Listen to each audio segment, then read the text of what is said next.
മൂന്നാം മോദി മന്ത്രിസഭയിൽ സഹമന്ത്രിയായി സത്യപ്രതിജ്ഞ ചെയ്ത് കേരളത്തിൽ നിന്നും ജോർജ് കുര്യൻ. അപ്രതീക്ഷിതമായാണ് കേന്ദ്ര സഹമന്ത്രി സ്ഥാനം തന്നെ തേടിയെത്തിയതെന്ന് ജോർജ് കുര്യൻ. മൂന്നാം മോദി സർക്കാരിന്റെ സത്യപ്രതിജ്ഞ ചടങ്ങ് കാണാൻ ഡൽഹിയിലെത്തിയ തന്നോട് മുതിർന്ന BJP നേതാവിന്റെ വീട്ടിലെത്താൻ നിർദ്ദേശിക്കുകയായിരുന്നെന്ന് ജോർജ് കുര്യൻ പറഞ്ഞു. തനിക്ക് മന്ത്രിസ്ഥാനം കിട്ടാൻ കാരണമായത് സുരേഷ് ഗോപിയാണെന്നും അദ്ദേഹം പറഞ്ഞു. ഒരു ചാനലിന് നൽകിയ അഭിമുഖത്തിൽ സംസാരിക്കുകയായിരുന്നു അദ്ദേഹം.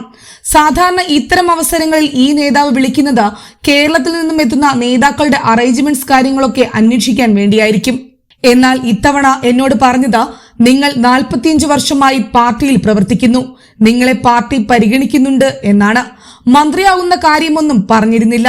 പിന്നീട് മറ്റൊരു നേതാവ് ഫോണിൽ വിളിച്ച് പ്രധാനമന്ത്രിയുടെ വീട്ടിലെത്താൻ ആവശ്യപ്പെട്ടു. അവിടെ വെച്ചാണ് മന്ത്രിയാകുന്ന കാര്യം തന്നോട് ഔദ്യോഗികമായി പറയുന്നത്.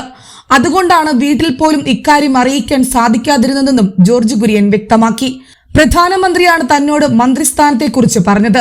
യുവമോർച്ചയിൽ പ്രവർത്തിക്കുന്ന കാലത്ത് തന്നെ നരേന്ദ്രമോദിജിയെ പരിചയമുണ്ടായിരുന്നെന്നും അന്ന് താൻ Yuva Morcha all India vice president ആയിരുന്നു.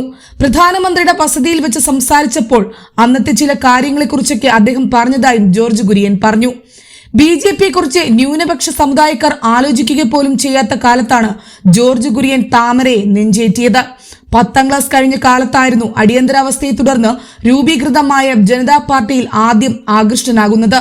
കാണക്കാരിക്കടുത്ത് നമ്പ്യാക്കുളത്ത് പൊയ്ക്കാരൻ കാലായിൽ കുര്യന്റെയും അന്നമ്മയുടെയും 5 മക്കളിൽ ഇളയവനായി 1960 ജനനം. 1980 BJP രൂപീകരിച്ച കാലത്തു തന്നെ ഒപ്പം ചേർന്നിരുന്നു.